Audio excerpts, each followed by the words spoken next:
Please welcome Vicar DeGravia, President of Riverside Community Care. Good morning, everyone.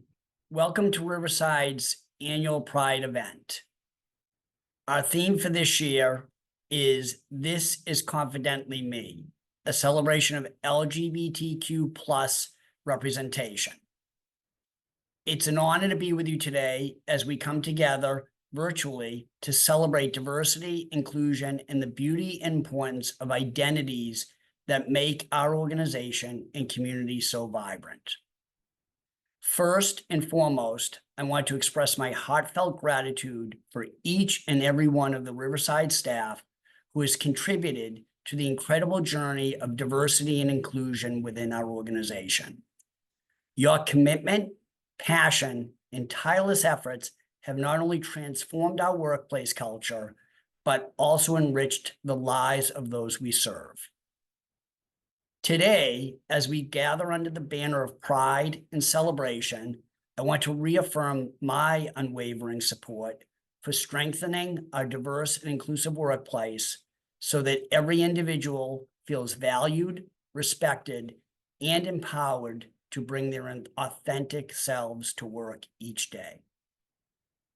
Diversity and inclusion are not just buzzwords for us.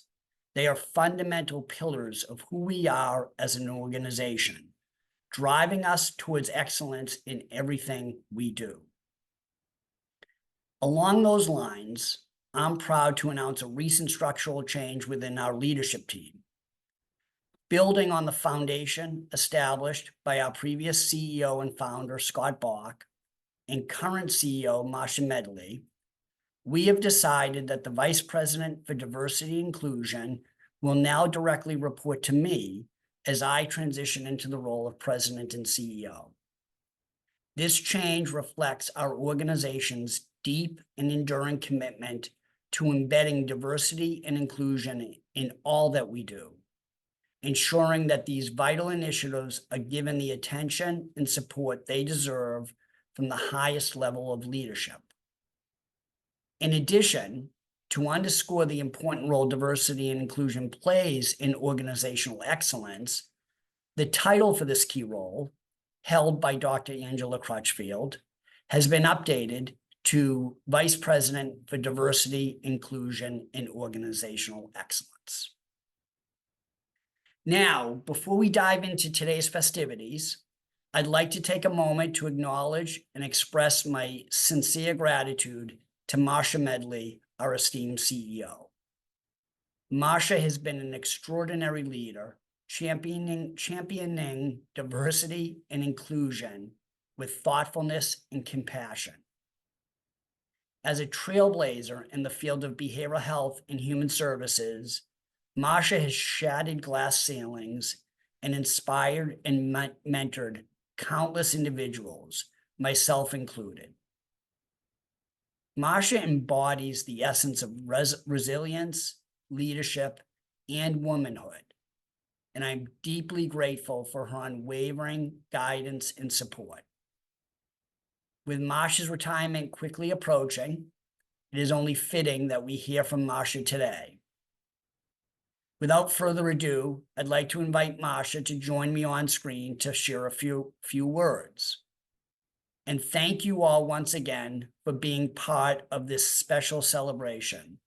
Let's come together not just today, but every day to embrace our diversity, celebrate our differences, and pave the way for a future where everyone can live and thrive authentically.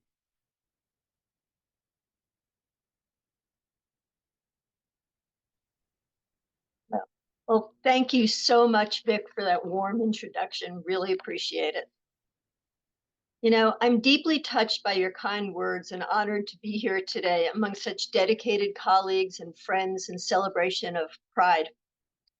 And as I reflect on my time as CEO of this incredible organization, I'm filled with gratitude for the opportunity to have played a part in Riverside's journey towards greater diversity and inclusion. It's been a real privilege to witness the passion and commitment of our team as we've worked together to foster an environment where everyone feels valued and respected. I'm particularly proud of the strides we've made in elevating the voices and experiences of the LGBTQ community within our organization.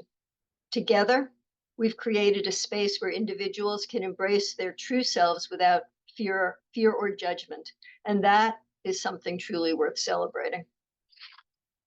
As I pass the torch to Victor Gravio, I have every confidence in his leadership and vision for the future of Riverside and of our continued commitment to being a culturally competent organization. I'm really excited to see how our organization will continue to grow and evolve under Vic's guidance, and I pledge my full support as he leads us into this next chapter. So thank you again for this opportunity. And thank you to each and every member of the Riverside Community Care community for your dedication to making our organization a place where everyone can thrive. Thanks. Please enjoy this upcoming video of Riverside employees at Boston's Pride Parade.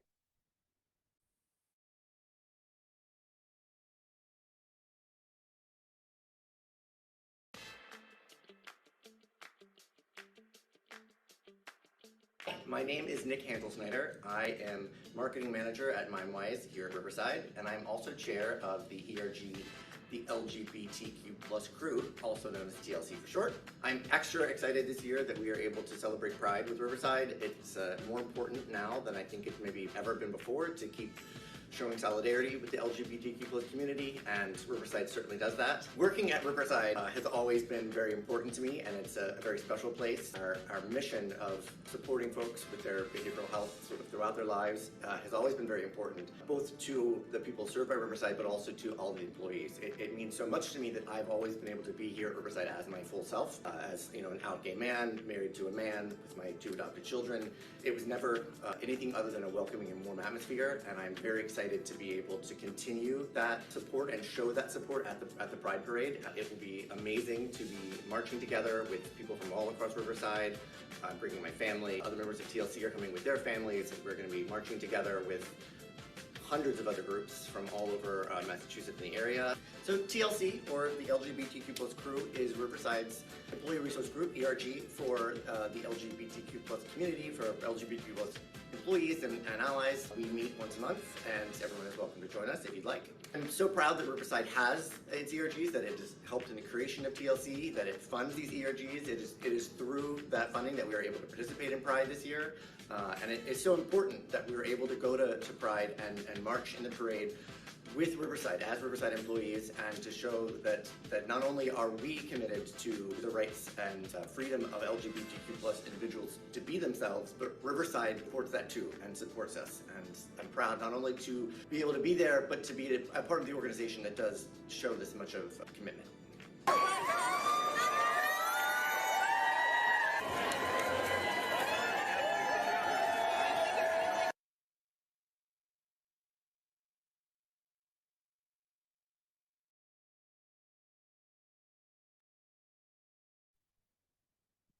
Please welcome Riverside's Vice President for Diversity, Inclusion, and Organizational Excellence, Dr. Angela Crutchfield.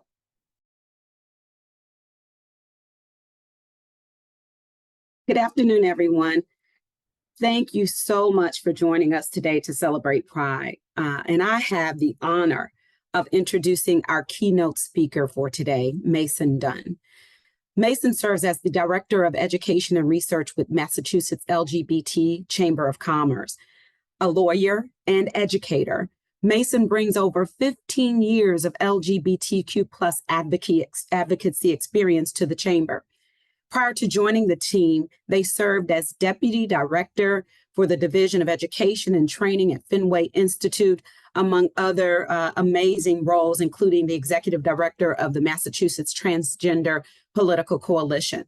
In 2018, Mason co-chaired the historic Yes on 3 campaign, which successfully defended the Massachusetts Trans-Inclusive Public Accommodation Non-Discrimination Law in the nation's first ever statewide vote on transgender rights.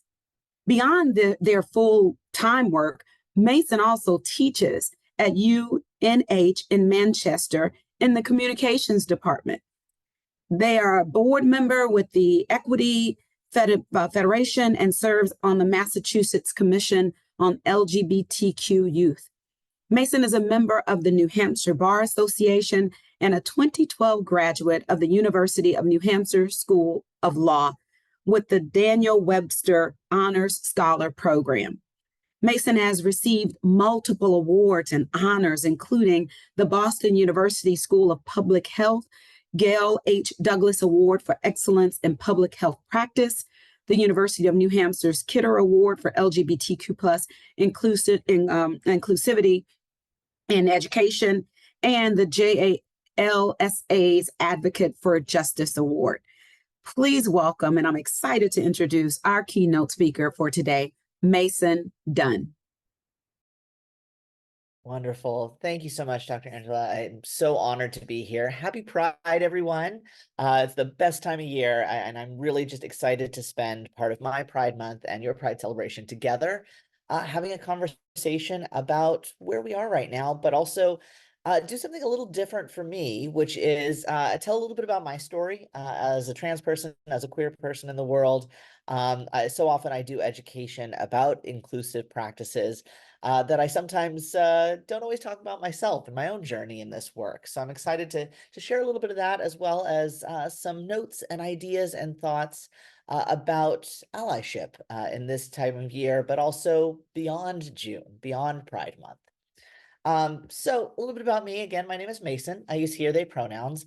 I'm a non-binary, transmasculine, queer, bisexual, Jewish, white person in this world, doing what work I can for equity and really LGBTQ plus rights, but really at the intersections of all the different oppressions and marginalizations that LGBTQ plus community faces here in the US and internationally as well. So my brief story, these types of stories about coming out, about our identities, they're so layered, they're so nuanced. So it's hard to summarize it in, 10 minutes or less, 20 minutes or less. But a few things that I want to pull out about my own experiences.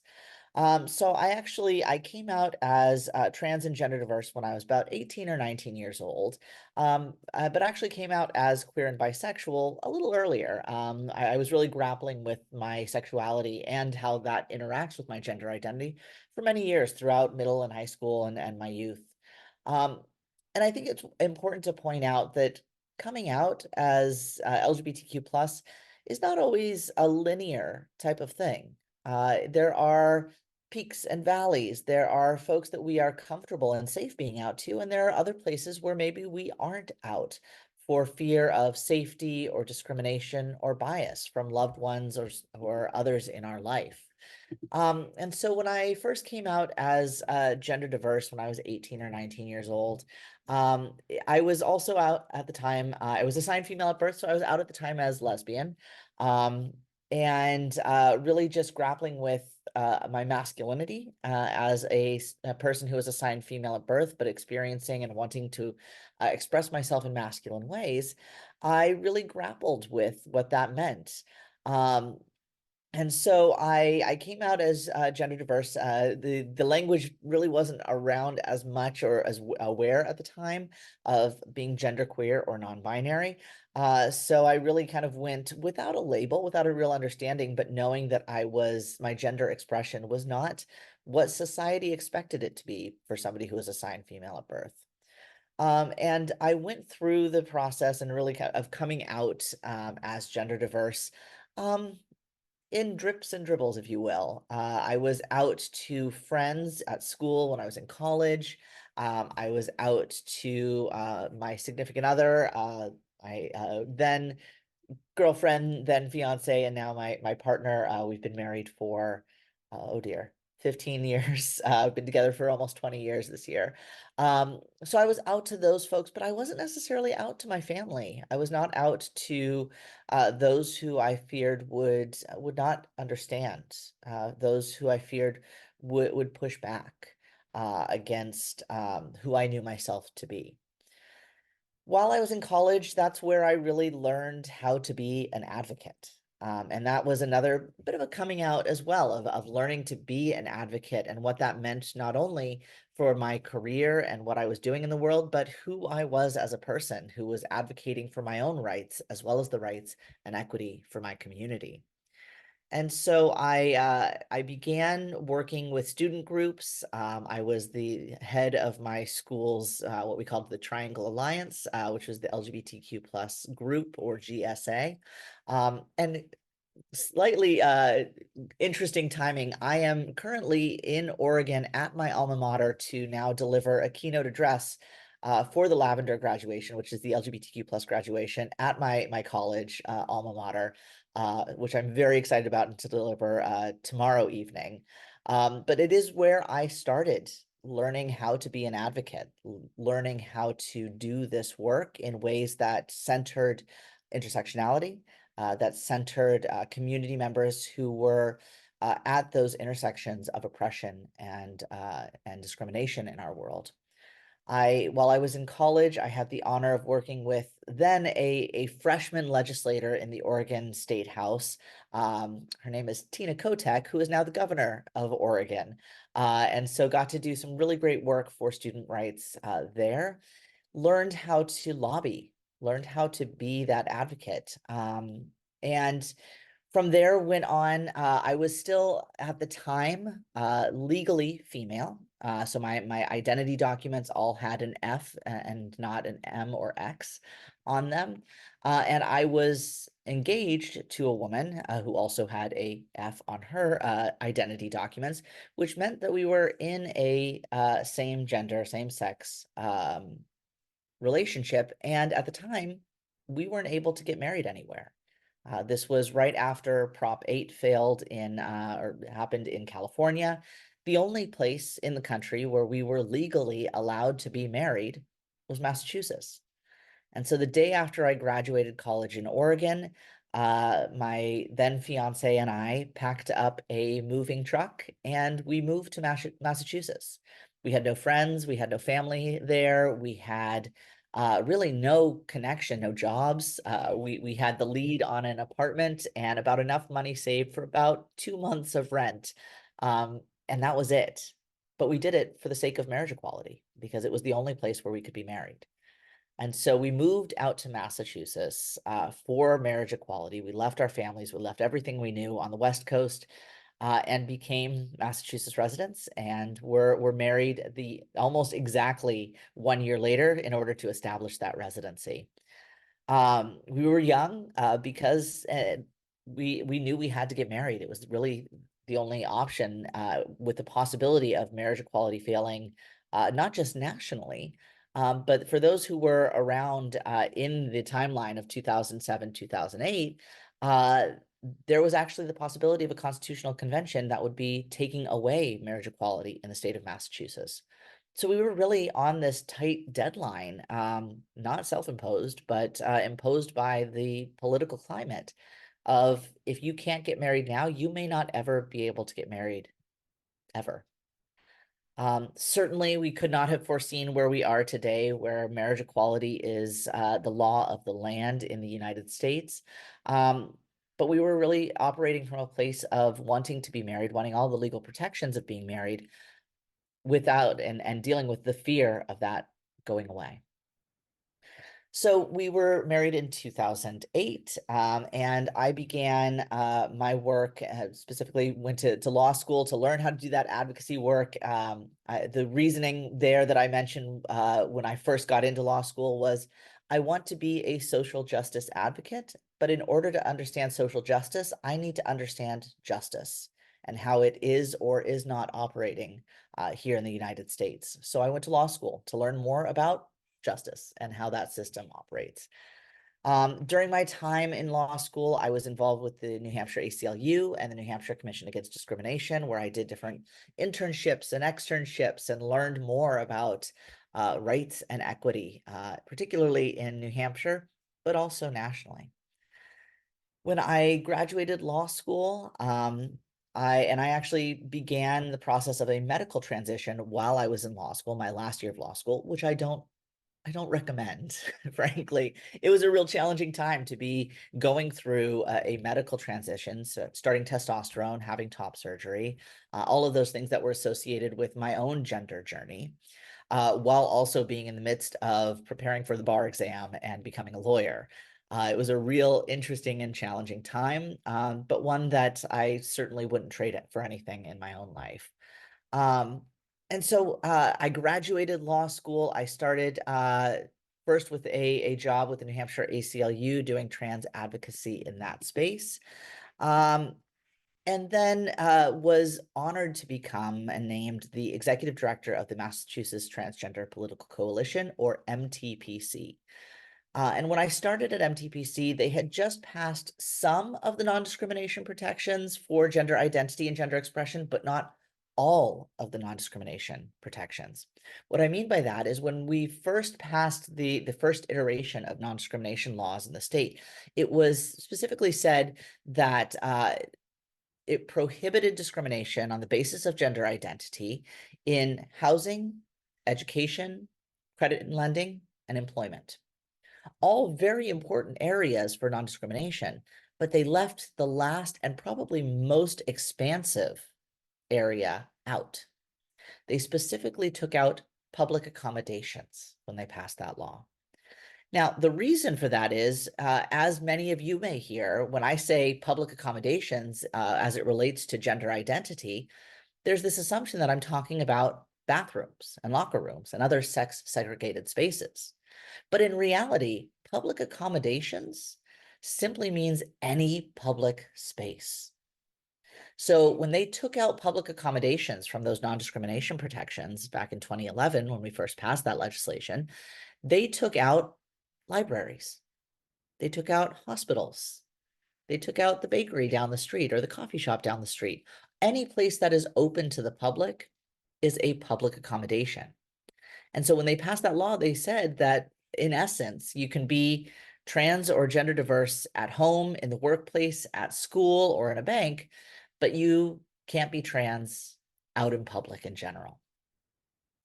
So you can see what a glaring problem and hole that was in non-discrimination protections in Massachusetts.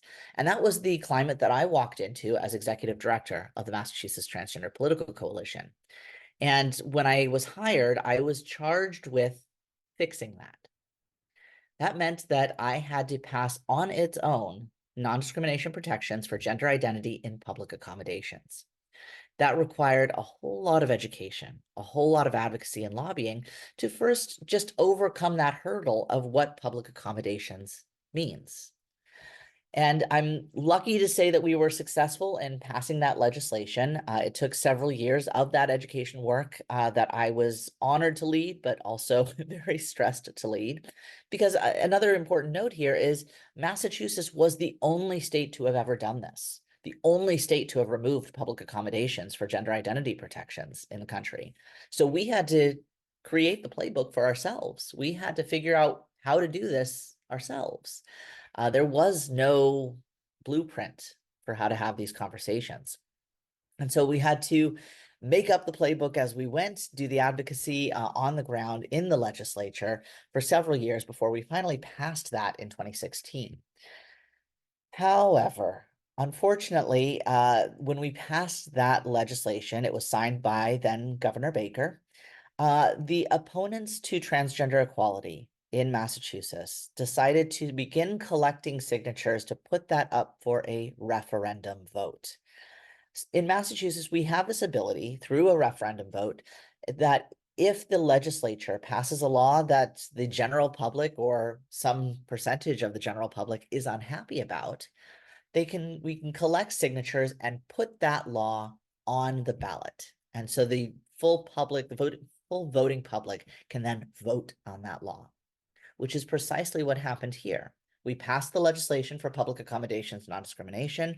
Opponents collected the requisite number of signatures to then put that law onto the 2018 ballot. This is the first and still only time that transgender rights have been on a statewide ballot, on a statewide vote in the country. another situation where Massachusetts had to lead the way. Massachusetts had to be the first in order to do this.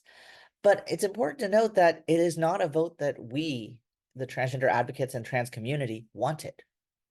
And I really firmly believe that the rights and equity and ability to access public spaces for a marginalized community like the trans and gender diverse community should not be up for a public vote. So it was a very, very scary time. The idea that the voting public could have a say in my ability to go to the library or receive services at a hospital free from discrimination. We put everything into this campaign. By the end of the campaign, we had raised over $6 million for transgender rights that we put into ads, we put into staff time, we put into a lot of work all over the state.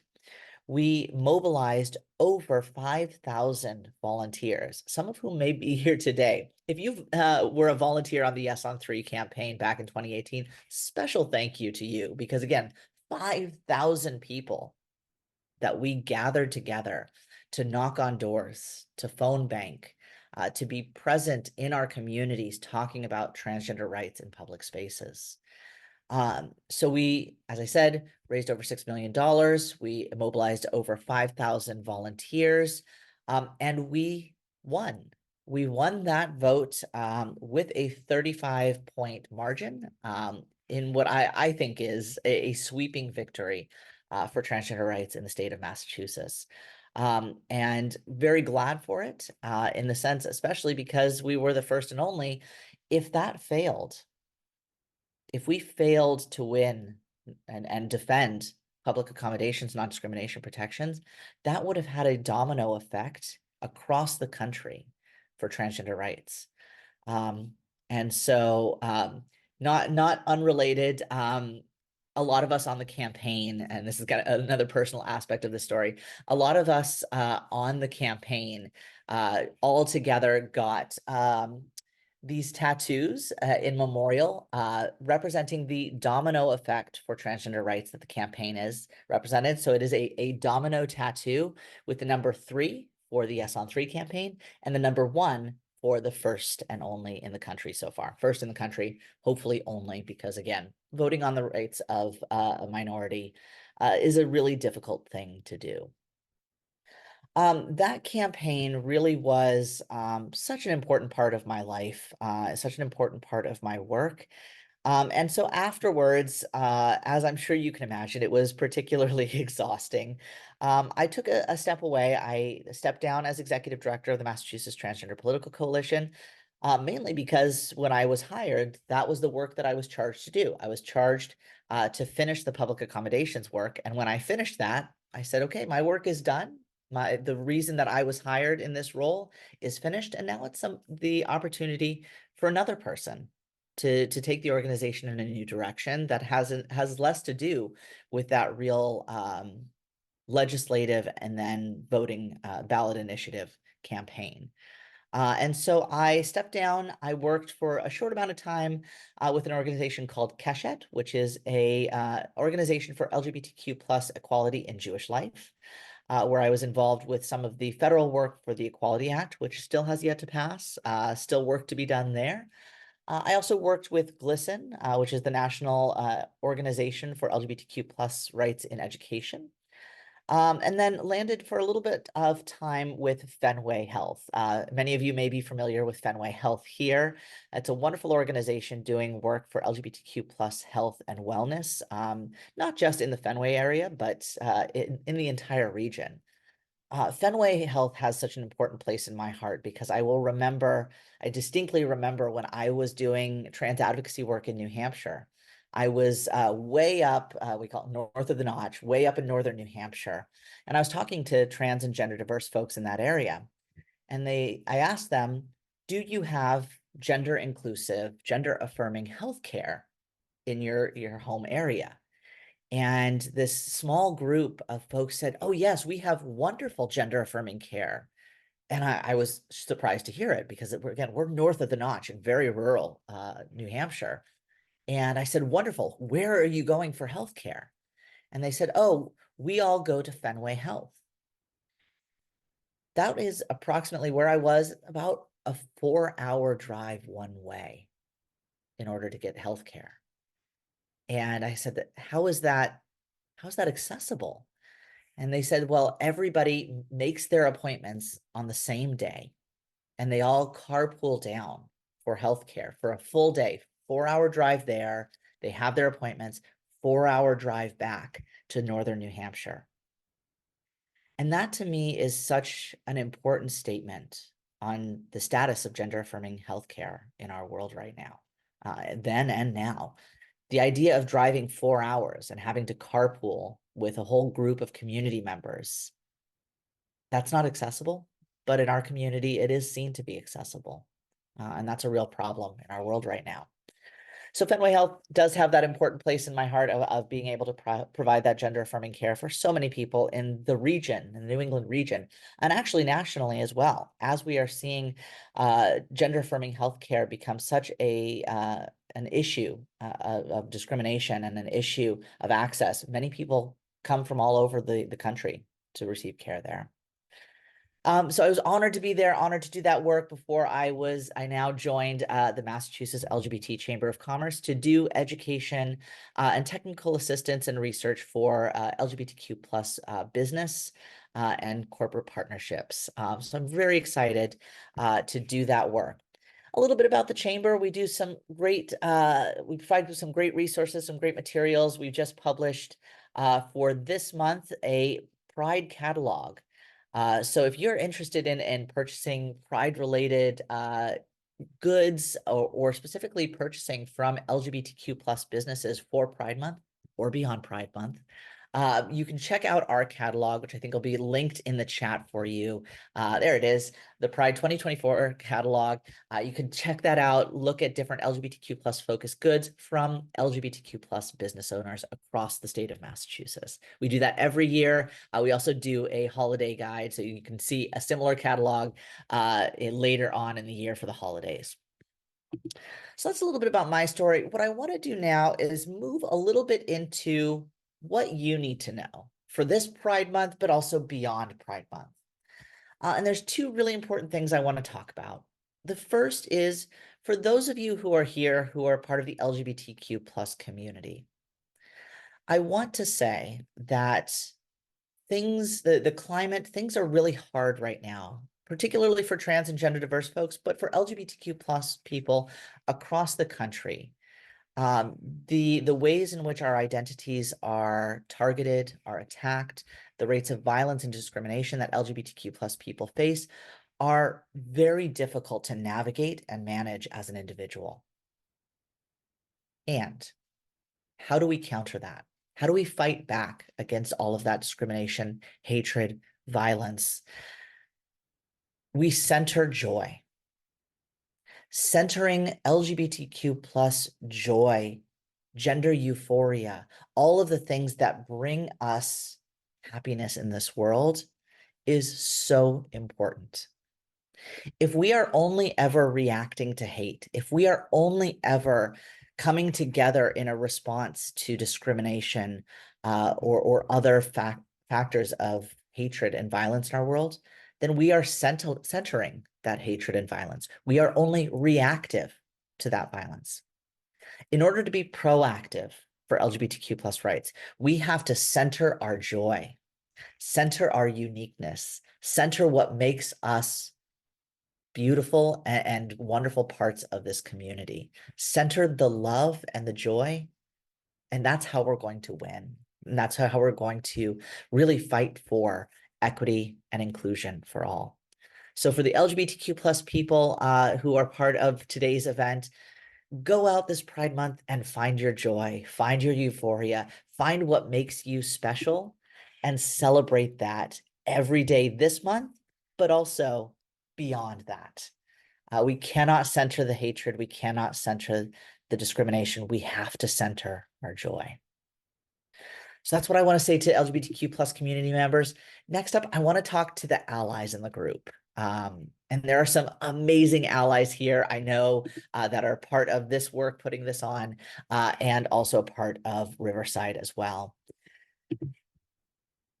When we talk about allyship, it's such an important part of this work, but it's not the destination. I want you all, those of you who work to be allies, who really take pride in being an ally to the LGBTQ plus community, I want you to think about leveling up. But what does leveling up mean? Well, it means leveling up to what I call an equity accomplice. An ally is so often kind of a passive element that we participate in events, we educate ourselves, but there's not as much action to it. An equity accomplice takes on the action for equity in this world, takes on the work that needs to be done in our workplaces, in our homes, in our communities, whatever communities that you're a part of. What actions are you taking for LGBTQ plus equality? Some other things that you can do that I think are so important for being that accomplice, taking on that work and speaking up proactively, not just when LGBTQ plus people are in the room or not just when we're in Pride Month, but all year long, and most especially when LGBTQ plus people aren't in the room. If we're not at the table, if we're not in the conversation, we need our accomplices to speak up and ask, why aren't we there? Why aren't LGBTQ plus people a part of this conversation? What about LGBTQ plus rights and equity? What about the intersections of racism and race in our conversations about equity? What about ableism? What about Islamophobia? What about anti-Semitism? What about all of these other forms of discrimination and bias that we as LGBTQ plus people may face? How are we centering those conversations and moving the equity into a place of welcoming and inclusion? So to my allies in the room, it's time to level up. Some other ways that one last piece of leveling up to that equity accomplice that I want to raise is supporting active representation for LGBTQ plus rights and LGBTQ plus perspectives in the world. There are so many ways that you can do that. I often talk about, if you are on social media, how many LGBTQ plus voices do you hear on your social media feed? How many content creators, how many organizations do you follow that are talking about LGBTQ plus rights?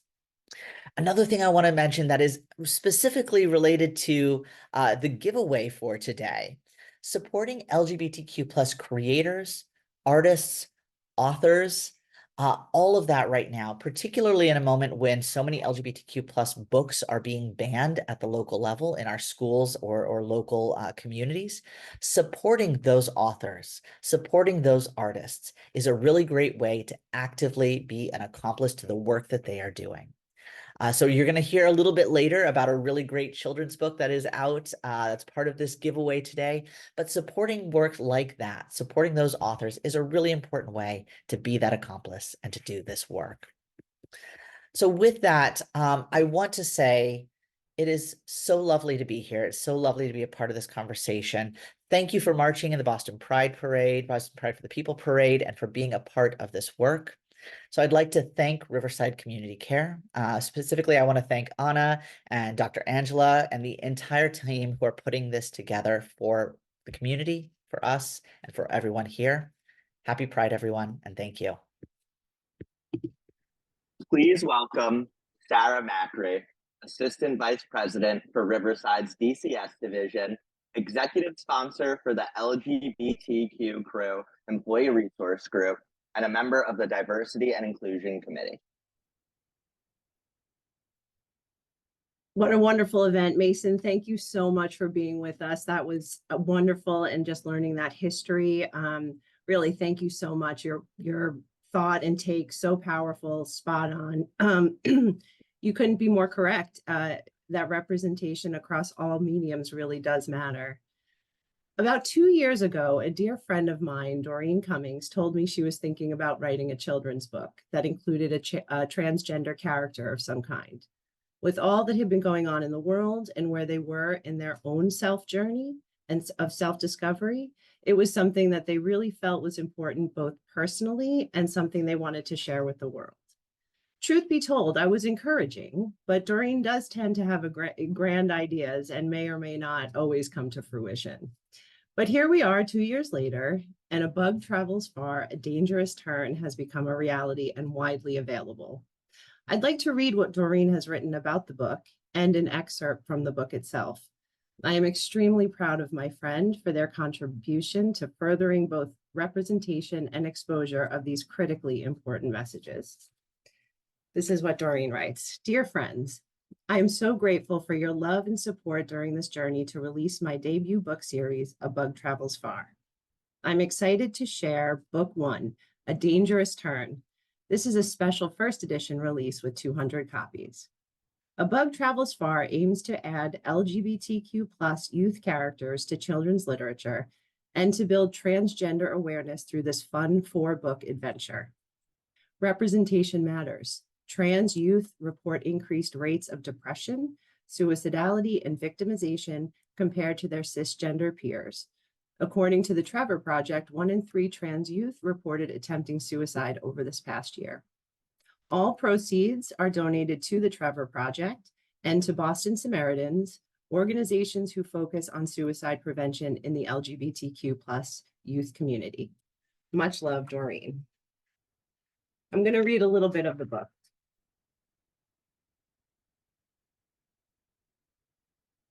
I hope the pictures are up. Great.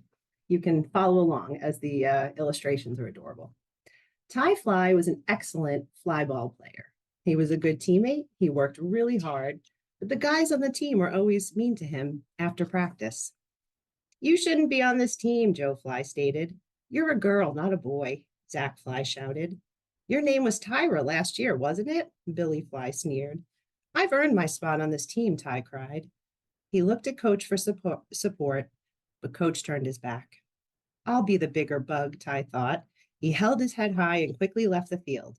He heard his teammates laughing as he flew away. Ty knew he was different. He didn't understand why his teammates cared. Although he was born a girl, he always felt like a boy. From as far back as he could remember, Ty wished to be a boy. The big game is in 2 days, he thought. If I help our team win, I bet the guys will accept me. Ty felt his belly rumble. I'm so hungry, he said.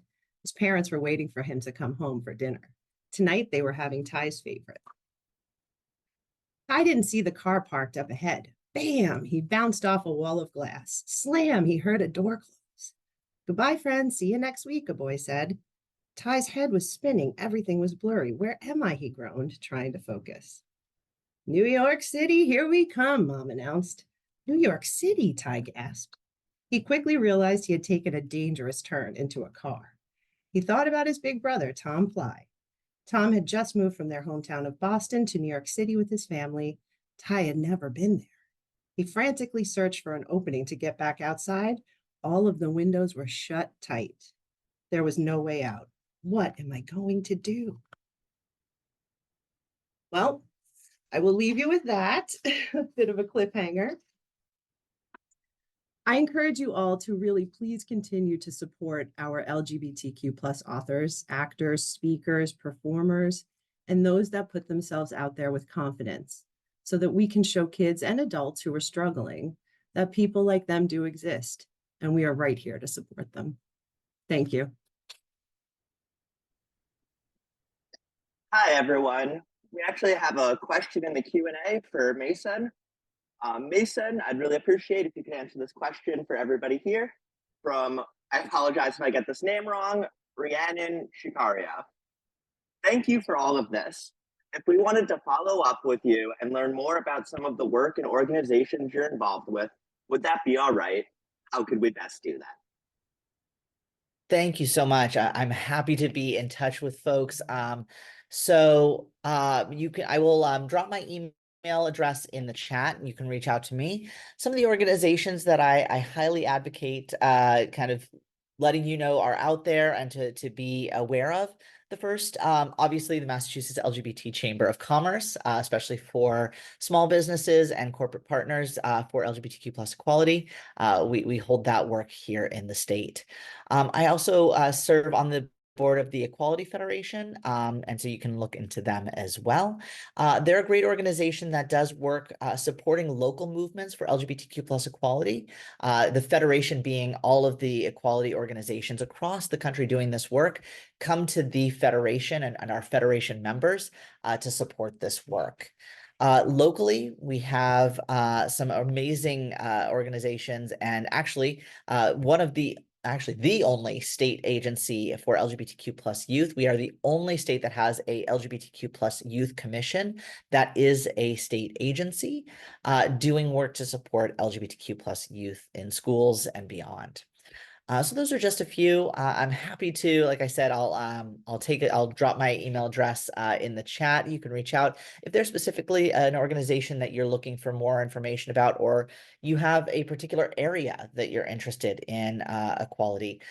Please feel free to let me know, and I can send you some ideas, some references, some resources, or beyond. Thank you so much. Thank you, Mason. And now, please welcome Anna Standish, Diversity and Inclusion Specialist at Riverside. Hi, everybody. Thank you so much, Sarah, and thank you, Mason, for coming back and answering questions. As we come together to honor the richness of our community, we recognize the importance of representation, visibility, and self-affirmation. This event is a tapestry of voices, each thread contributing to the vibrant mosaic of the LGBTQ plus experiences. In the spirit of celebration, we are thrilled to announce our giveaway. Each item carefully chosen to embody the theme of Confidently Me. Amongst the treasure awaiting you, discover the captivating narrative, which Sarah had already kind of given us a hint of the book, A Bog Travels Far by Doreen Cummings. A tale that traverses the landscape of queer identity with grace and authenticity. But wait, there's more. From a beautiful Pride 2024 shirt from our TLC crew to empowering accessories, each item celebrates empowerment and authenticity. Here's the fun part. We have 4 of these amazing giveaway for grabs.